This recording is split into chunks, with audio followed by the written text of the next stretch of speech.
Hi everyone, so today we're going to test the Bouge RV 200-watt flexible solar panel that has anti-shading technology in it. So it has 28 bypass diodes, and what it's supposed to do is help if you have a little bit of shade on the panel, so it still puts out the majority of its output. So here's what we're going to do today. We're going to unbox it, see what comes on the inside, then we're going to hook it up, see what kind of numbers we get out of it, see if it tests as good as they claim that it does. So this should be pretty interesting testing it out. It is rather cold. It's in the 40s, so I'm pretty cold. Panel is cold, so hopefully we'll get some good numbers. And then after we do all that, we're going to finish off with a summary. So let's begin.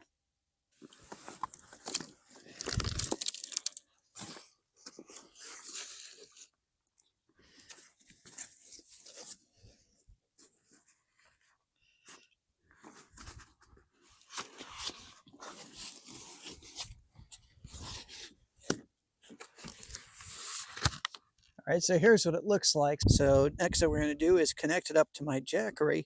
So here's the numbers that we're getting out of it. So 181 watts. So what we're going to do next, I'm going to try to adjust the angle of the panel, see if we can get a little bit more out of it.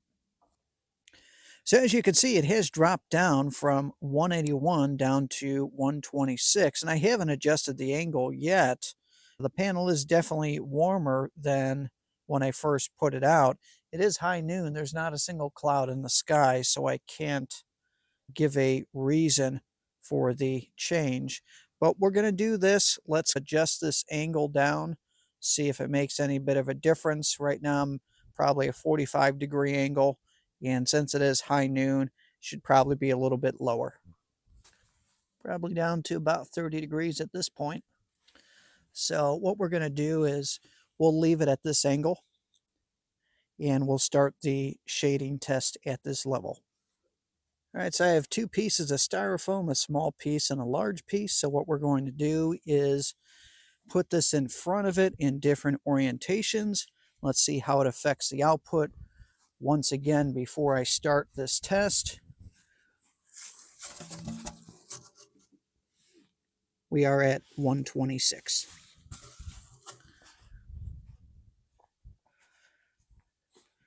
I'm going to put the first piece of foam on, and we'll see how this affects it.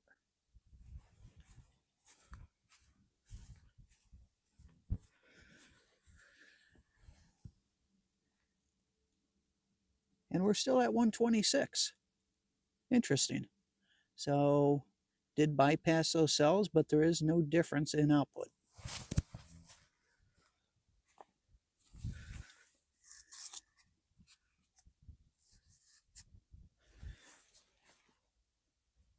We'll try vertical next.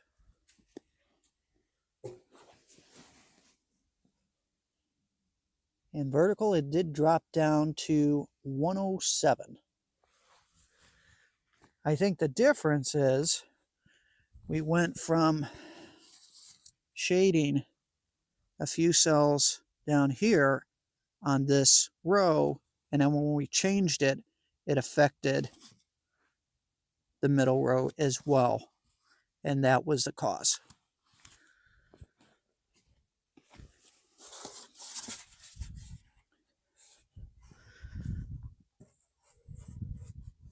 Now we'll do a larger piece of foam, so we're going to simulate some hard shading from a larger object.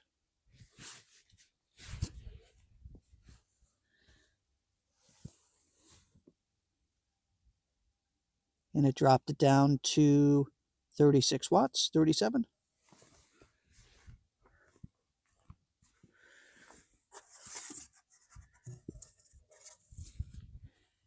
And then vertically.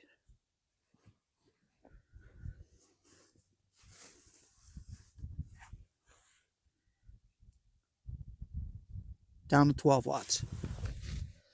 So it does not like very large objects,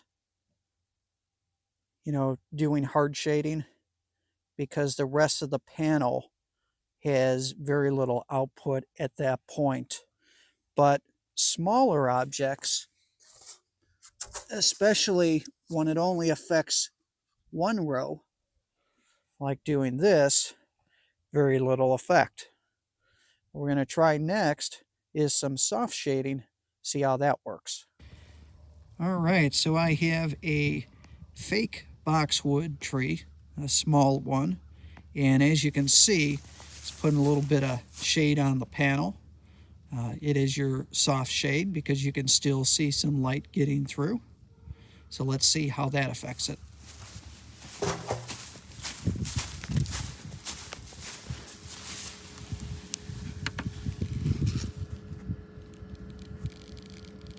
We're at,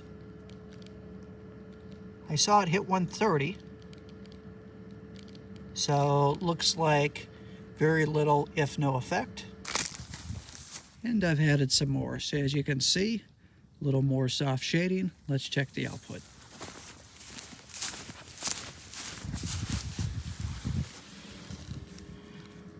We're still at 126. So with soft shading, as you can see, really doesn't make really any difference on the output, which is quite good. So I'm going to remove them. I see it's up to 132 now, 136. So now it's going back up. But as you can see, there's not a cloud in the sky, so it's hard for me to have a reason behind it. So we're going to remove the soft shading.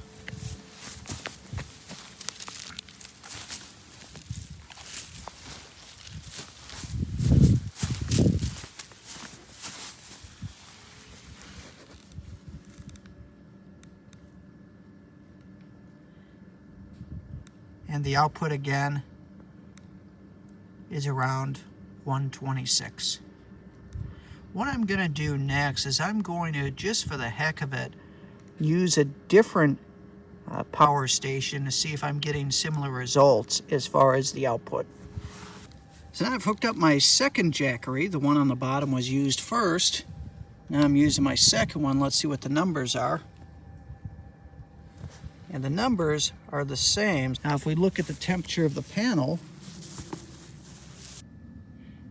at, looks like about 100 degrees. With all the testing completed, let me give you my overall review. So the Bouge RV 200 watt panel, it did put out 181 watts initially, but for some reason dropped down to 126.